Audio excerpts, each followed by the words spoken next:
ठीक करा. Google play स्टोअरवर जाऊन MPSC tricks bye Ajay Kumar असं सर्च करा. अशा प्रकारे आपला अँड्रॉइड ॲप तुम्हाला त्या ठिकाणी पाहायला मिळेल. डिस्क्रिप्शन बॉक्समध्ये मी तुम्हाला त्याची लिंक देतोय. अँड्रॉइड ॲप डाउनलोड करायची तर त्या ठिकाणी जाऊन तुम्ही ते डाउनलोड करू शकता. या ॲपवर गेल्यानंतर वेगवेगळे कोर्सेस तर आहेतच, पण सध्या आपला एक महत्त्वाचा कोर्स सध्या तिथं आलेला आहे, तो म्हणजे चालू घडामोडी 2022चा. या घडामोडीमध्ये जवळपास तुम्हाला डिसेंबर 2022 पर्यंत होणाऱ्या सर्व एक्झामसाठी तुम्हाला त्या ठिकाणी घडामोडी पाहायला मिळतील. जानेवारी 2021 पासूनच्या घडामोडी आपण त्या ठिकाणी कव्हर करतोय. महत्त्वाचं म्हणजे प्रत्येक व्हिडिओ तुम्हाला कितीही वेळा पाहता येईल, अनलिमिटेड वेळा व्हिडिओ पाहता येईल. पीडीएफ तुम्हाला मिळेल, ते डाउनलोड करून तुम्ही त्याच्या प्रिंट घेऊ शकता. आणि कोर्स हा 31 डिसेंबर पर्यंत असेल. ओके, हे लक्षात घ्या. याच्यामध्ये कोर्स विकत घेण्या अगोदर तुम्हाला काय करायचं आहे किंवा 2022 मधल्या घडामोडी सध्या अपलोड केलेल्या आहेत महिन्या वाईज. जानेवारी, फेब्रुवारी, मार्च, एप्रिल, आता मे होतोय, मग त्यानंतर येणाऱ्या पुढच्या घडामोडी तिथं अपलोड होतील. 2021 मधल्या घडामोडी डिटेलमध्ये कव्हर आहेत. त्याचबरोबर तुम्हाला चालू घडामोडी ऑनलाईन टेस्ट सिरीज सुद्धा त्या ठिकाणी आपण कव्हर केलेले आहे. तर नक्की डाउनलोड करा आपला अँड्रॉइड ॲप. डिस्क्रिप्शन बॉक्समध्ये लिंक आहे, त्या लिंकवर जाऊन तुम्ही जॉईन करू शकता. तर आज आपण ऍक्च्युली आपलं जे लेक्चर आहे त्याला आजचा आपला पहिला प्रश्न आहे, तो म्हणजे भारतीय अर्थव्यवस्थेचे वर्गीकरण 3 क्षेत्रामध्ये, म्हणजे आपण जे प्राथमिक, द्वितीयक आणि तृतीयक क्षेत्र व 13 उपक्षेत्रामध्ये कोणत्या वर्षी करण्यात आलं. म्हणजे सुरुवातीला जे करण्यात आलं होतं ते 1965, 66, 67 आणि 1972 अशा ऑप्शन्स दिलेले आहेत. तर याचं करेक्ट आन्सर येतं 1967 मध्ये. लक्षात ठेवा. तुम्हाला असा प्रश्न विचारला, राष्ट्रीय उत्पन्न समिती आणि राष्ट्रीय नियोजन समिती ह्या 2 महत्त्वाच्या समित्या होत्या. राष्ट्रीय उत्पन्न समितीचे प्रमुख किंवा त्याचे अध्यक्ष कोण होते? PC महालनोबिस. आणि राष्ट्रीय नियोजन समिती जी होती त्याचे अध्यक्ष कोण होते? तर पंडित जवाहरलाल नेहरू. म्हणजे स्वातंत्र्याच्या अगोदर ती नेमण्यात आलेली समिती होती 1938 साली. तर हा घटक तुम्हाला इथं माहीत असू द्या. लक्षात आलं? पुढील प्रश्न आहे, भारतासाठी मिश्र अर्थव्यवस्थेची शिफारस सर्वप्रथम कोणत्या योजनेमध्ये करण्यात आली होती? बॉम्बे योजना, जनता योजना, गांधी योजना का विश्वेश्वरय्या योजना? लक्षात आहे का? मिश्र अर्थव्यवस्था. मिश्र अर्थव्यवस्था म्हटलं तर त्याचं करेक्ट आन्सर येतं बॉम्बे योजना. बॉम्बे योजना. मुंबईमधले जे 8 उद्योगपती होते त्यांनी एकत्रित येऊन 1948 मध्ये ह्या बॉम्बे योजनेची सुरुवात केली. बॉम्बे योजनेला टाटा बिर्ला योजना या नावानं सुद्धा ओळखलं जातं. आणि त्यांनी प्रथमतः मिश्र अर्थव्यवस्थेची शिफारस भारतासाठी केलेली होती. पुढचा प्रश्न आहे, 2011च्या जनगणनेनुसार महाराष्ट्रातील एकूण लोकसंख्येपैकी किती टक्के लोकसंख्या ग्रामीण भागामध्ये राहते असं विचारले. म्हणजे तुम्हाला शहरी भागातले विचारलं नाही, ग्रामीण. तुम्हाला माहिती आहे शहरी भागात 45.22 महाराष्ट्रातली लोकसंख्या 2011च्या जनगणनेनुसार. म्हणजे 100 मधनं 45 गेलं म्हणजे 54.77 हे तुमचं उत्तर असायला पाहिजे. शहरी भागातली विचारलं 45.22 अप्रॉक्सिमेटली तुमचं उत्तर त्या ठिकाणी असायला हवं. ठीक आहे, मुद्दे फक्त समजून घ्या. तुम्हाला असं विचारलं, 2011च्या जनगणनेनुसार भारतामध्ये एकूण असलेल्या जिल्ह्यांची संख्या किती होती? एकूण जिल्हे किती होते 2011च्या जनगणनेनुसार? तुमचं उत्तर पाहिजे 640. 640. आता तर संख्या खूप वाढली आहे, पण 2011च्या जनगणनेनुसार भारतातली एकूण जिल्ह्यांची संख्या 640. आता 2021 नंतर येणारी जनगणना होती, काही काळानंतर येईल ती आल्यानंतर तुम्हाला एक्झॅक्टली जिल्ह्याची संख्या समजेल. पुढचा प्रश्न आहे, नवा करार हे पुस्तक कोणत्या समाज सुधारकाने लिहिले? नवा करार बाबा पदमनजी, डॉक्टर आंबेडकर, महात्मा फुले आणि लोकमान्य टिळक. लक्षात ठेवा, नवा करार म्हटलं तुमचं उत्तर असलं पाहिजे बाबा पदमनजी. त्यांनी ख्रिश्चन धर्म स्वीकारलेला होता, हे पण इथं लक्षात घ्या. बाबा पदमनजी यांचं जे आत्मचरित्र आहे ते खूप महत्त्वाचं आहे. अरुणोदय नावानं त्यांचं आत्मचरित्र लक्षात आहे, ते तुम्ही या ठिकाणी लक्षात घ्या. पुढचा प्रश्न आहे, न्यायमूर्ती रानडे यांचा राईज ऑफ मराठा पॉवर हा प्रबंध कोणत्या साली प्रकाशित झाला? राईज ऑफ मराठा पॉवर, त्यांचा एसेज ऑन इंडियन इकॉनॉमिक्स हा सुद्धा त्यांचा ग्रंथ खूप महत्त्वाचा आहे, न्यायमूर्ती रानडे यांचा. राईज ऑफ मराठा पॉवर म्हटलं तर 1900 साली त्यांचा प्रसिद्ध झाला होता. कधी? 1900. पुढील प्रश्न आहे, कर्मवीर भाऊराव पाटील यांना कर्मवीर ही पदवी कोणी दिली? गाडगे महाराज, तुकडोजी महाराज, लोकमान्य टिळक का महाराष्ट्र शासन? तर कर्मवीर पदवी गाडगे महाराज यांनी. पुढचा प्रश्न आहे, खालीलपैकी कोणी 1927 मध्ये शेतकरी संघाची स्थापना केली? सिंपलचा प्रश्न आहे, उत्तर आहे त्याचं शेतकरी संघ म्हटलंय तुम्हाला. ठीक आहे, तर तुम्हाला याचं उत्तर असलं पाहिजे डॉक्टर पंजाबराव देशमुख. आता ज्या ब्राह्मणेतरांची पहिली राजकीय संघटना म्हटलं ब्राह्मणेतरांची, तर ती डेक्कन रयत होती. मग महर्षी विठ्ठलरामजी शिंदे हे सुद्धा एका ब्राह्मणेतराच्या संघटनेशी संबंधित येतात. त्याचं नाव मराठा राष्ट्रीय संघ. लक्षात घ्या, मराठा राष्ट्रीय संघ ही ब्राह्मणेतरांची संघटना स्थापन करण्यामध्ये कोणाचा महत्त्वाचा रोल होता, तर महर्षी विठ्ठलरामजी शिंदे यांचा त्या ठिकाणी रोल होता, हे लक्षात घ्या. तुम्हाला विचारलं all India Maratha league, all India Maratha league या संघटनेच्या स्थापनेमध्ये कोणाचा पुढाकार होता, तर शाहू महाराजांचा त्यामध्ये रोल होता, हे लक्षात घ्या. All India Maratha league. ठीक आहे, म्हणजे ब्राह्मणेतरांच्या 3 संघटना होत्या. पॉईंट परत एकदा क्लिअर करतो. ब्राह्मणेतरांच्या 3 महत्त्वाच्या संघटना. पहिली 1916ला जे डेक्कन रयत नावाची संघटना होती, त्याच्यामध्ये 2 महत्त्वाची नावं, वालचंद कोठारी, अण्णासाहेब लठ्ठे हे नाव लक्षात घ्या. त्यानंतर मराठा राष्ट्रीय संघ म्हटलं, महर्षी विठ्ठलरामजी शिंदे रोल महत्त्वाचा, आणि ऑल इंडिया मराठा लीग म्हटलं, शाहू महाराज, जवळकर किंवा इतर जे लोक होते त्यामध्ये त्यांचा रोल महत्त्वाचा.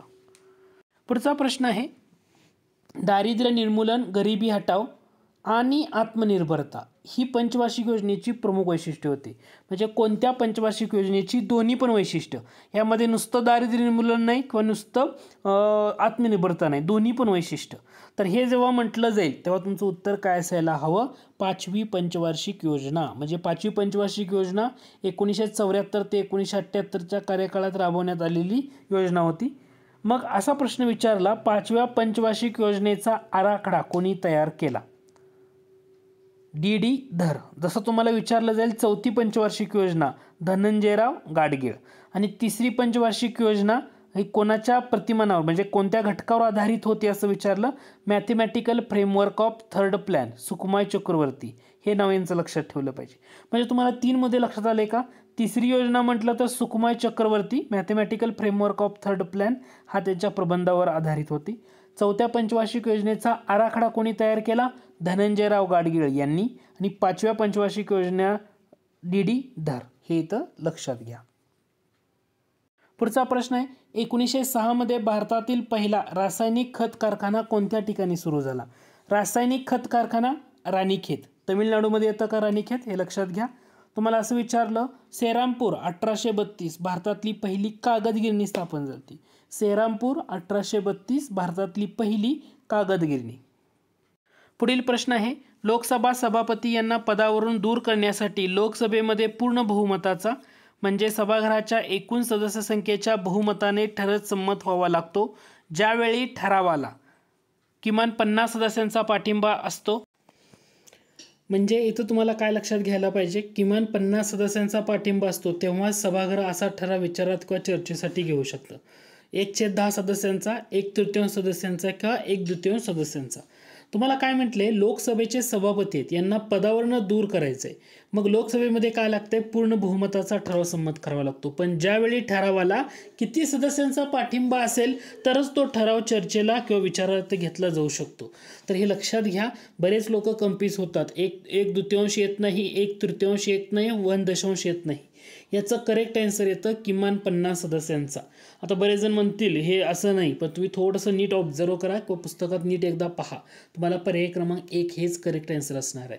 लोकसभा सभापतींना पदावरनं दूर करण्यासाठी लोकसभेमध्ये पूर्ण बहुमताचा ठराव लागतो. पण ज्यावेळी ठरावाला किमान 50 सदस्यांचा पाठिंबा असतो तेव्हाच केवळ सभागृह असा ठराव विचारार्थ किंवा चर्चेसाठी घेऊ शकतं. पुढचा प्रश्न आहे, 17व्या लोकसभा निवडणुकीत नोटा बटनाचा सर्वाधिक वापर कोणत्या मतदारसंघात झाला? म्हणजे 2015च्या ज्या इलेक्शन झाल्या, त्यानंतर 19च्या इलेक्शन झाल्या, त्यामध्ये विचारले. 2019च्या इलेक्शन्समध्ये गोपालगंज बिहारमध्ये झाला होता. ओके, 17व्या लोकसभेमध्ये 78 महिला निवडून आले. तर महिलांची संख्या 78 होती, हे पण लक्षात घ्या. यामध्ये सर्वात कमी हे सर्वाधिक विचारले म्हणून गोपालगंज आहे, सर्वात कमी विचारलं असतं तर बिदर आलं असतं, कर्नाटकमधलं बिदर. खालीलपैकी कोणत्या राज्याने गो कॅबिनेटची स्थापना करण्याचा निर्णय घेतला? ज्यांनी पंख अभियान किंवा FIR आपके द्वार अशा बरेचसे मोहिमा राबवले ते राज्य शासन म्हणजे मध्य प्रदेश. पुढचा प्रश्न आहे, पंचायती राज संस्थांच्या कामकाजावर लक्ष ठेवण्यासाठी राज्य मंत्रिमंडळात पंचायत राज मंत्री नियुक्त करावा अशी शिफारस खालीलपैकी कोणत्या समितीने केली? पंचायती राज्य मंत्री नियुक्त करावा अशी शिफारस विचारली. बलवंतराय मेहता, अशोक मेहता, GVK राव समिती, LM सिंघवी समिती.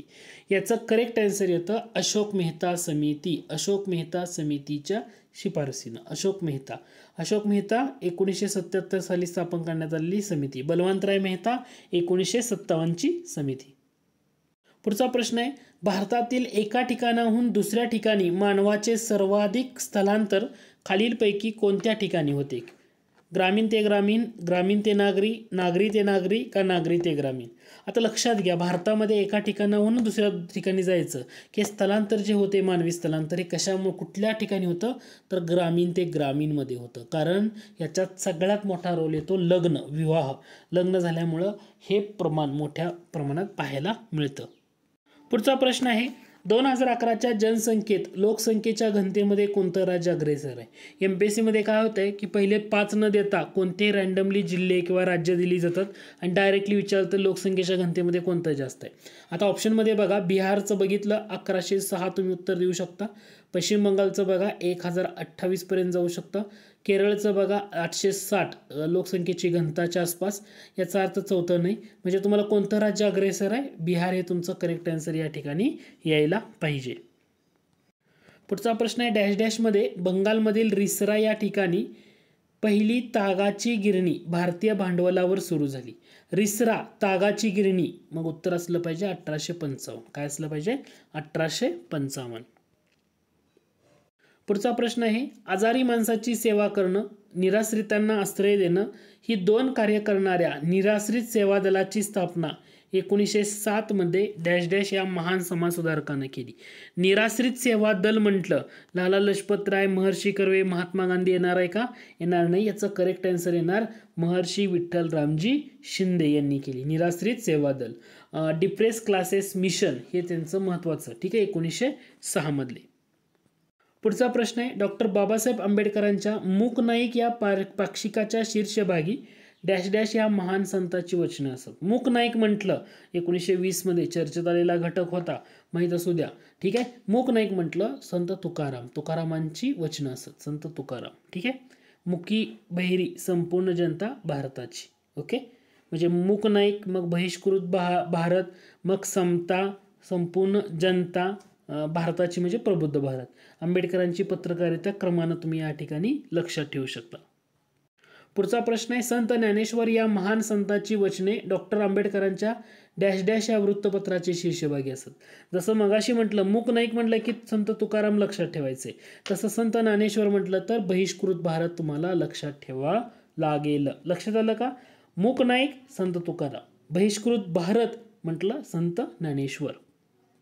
पुढचा प्रश्न आहे, सामाजिक सुधारणांच्या प्रचार प्रसाराचं कार्य करणारं इंडियन स्पेक्टॅक्टर हे इंग्रजी साप्ताहिक खालीलपैकी कोणी चालवलं? इंडियन स्पेक्टॅक्टर म्हटलं न्यायमूर्ती रानडे येणार आहेत का? कारण न्यायमूर्ती रानडे म्हटलं तर तुम्हाला त्यामध्ये आपण अगोदरचा जो मुद्दा बघितला होता सुरुवातीला, या लेक्चरच्या सुरुवातीला मुद्दा पाहिला होता की राईज ऑफ मराठा पॉवर असेल किंवा हे जे ग्रंथ असतील, ठीक आहे, याच्या संदर्भात येतात. याचं करेक्ट आन्सर येतं इंडियन स्पेक्टॅक्टर म्हटलं बेहरामजी मलबारी. पुढचा प्रश्न आहे, डॉक्टर बाबासाहेब आंबेडकरांच्या डॅश डॅश या साप्ताहिकाचे प्रबुद्ध भारत असं नामांतर करण्यात आलं. प्रबुद्ध भारत हे जनताचं केलं होतं. लक्षात ठेवा, जनताचं रूपांतर प्रबुद्ध भारतमध्ये करण्यात आलेलं होतं. माती जागवेल त्याला मत या पुस्तकाचे लेखन बाबा आमटे. पुढील प्रश्न आहे, घरचा पुरोहित या सुप्रसिद्ध पुस्तकाचे लेखक. घरचा पुरोहित म्हटलं भास्करराव जाधव. हे नाव लक्षात ठेवा, तुम्ही बऱ्याच वेळा अभ्यासलेलं असतं पण माहीत राहू द्या, भास्करराव जाधव. पुढचा घटक आहे, कोनोको स्थलांतरित शेतीचा प्रकार कोणत्या देशामध्ये पाहायला मिळतो? Conoco Venezuela. ब्राझीलमध्ये कोणतं? रोका. कांगो मसोले. श्रीलंका चेना.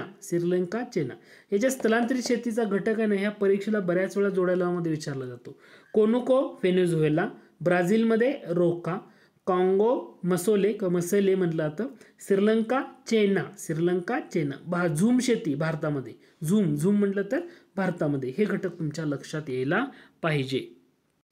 पुढचा प्रश्न आहे, भारतीय संविधानातले अनुच्छेद डॅश डॅशमध्ये स्त्री कामगारांना मातृत्व रजा सहाय्याबाबत तरतूद केली. स्त्री कामगारांना मातृत्व रजा सहाय्याबाबत तरतूद कलम 42. कलम 42.